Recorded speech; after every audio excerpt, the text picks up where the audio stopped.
My name is Chris Marshall, and if you're one of my students, well, then it's Dr. Chris Marshall.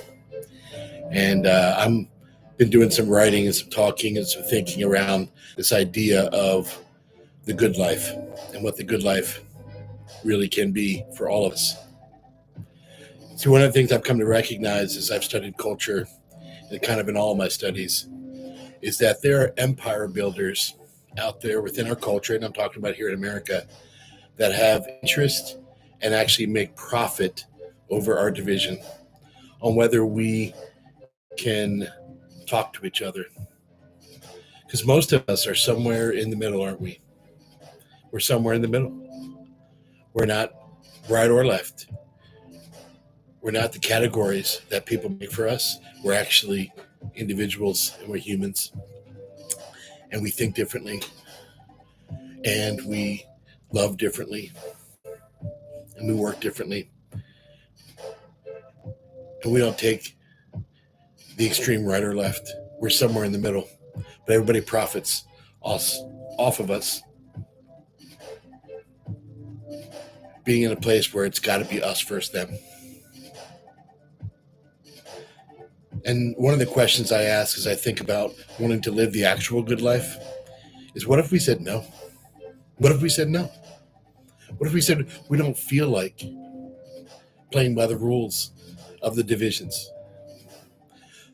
One of my responses to the elections of 2016 was I decided to start teaching at my local community college here at Cincinnati State in the area of ethics and philosophy, to teach in my community, in my neighborhoods, what it means to actually listen to each other, to say, like, I do have an opinion on things, I do have a perspective, and here's what it is. But I'm going to sit at the table and listen to somebody else. I'm going to choose, make an intention to listen to another perspective, to say that there must be more than just my own personal opinion. Maybe I can listen.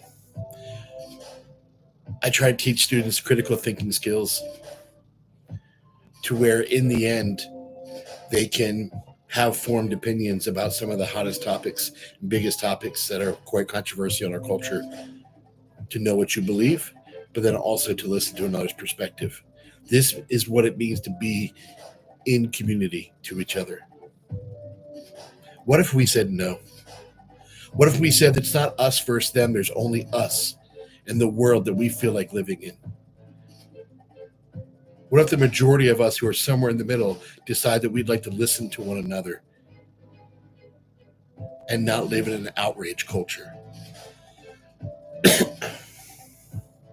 5 things we could perhaps practice to get closer there. Think critically. No, the messages that are coming at you, they're not unbiased. They're intentional to get you outraged and upset. Think critically. Think for yourself. Be curious. Be curious. Be a learner. Listen to somebody else.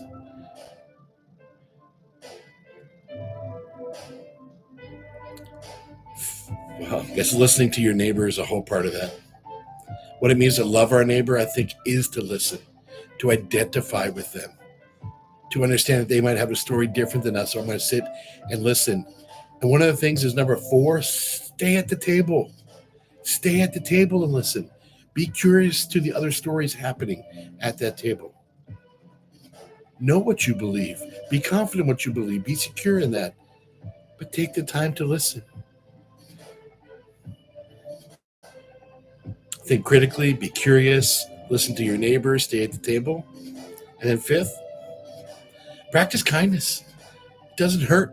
It doesn't cost anything. Practice kindness. Because it's really not us versus them.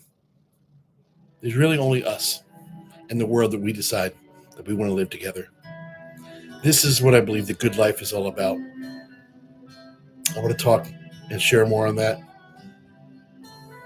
I invite you to come along. There's no us versus them. There's only us and the world that we want to live in. Let's welcome to the good life.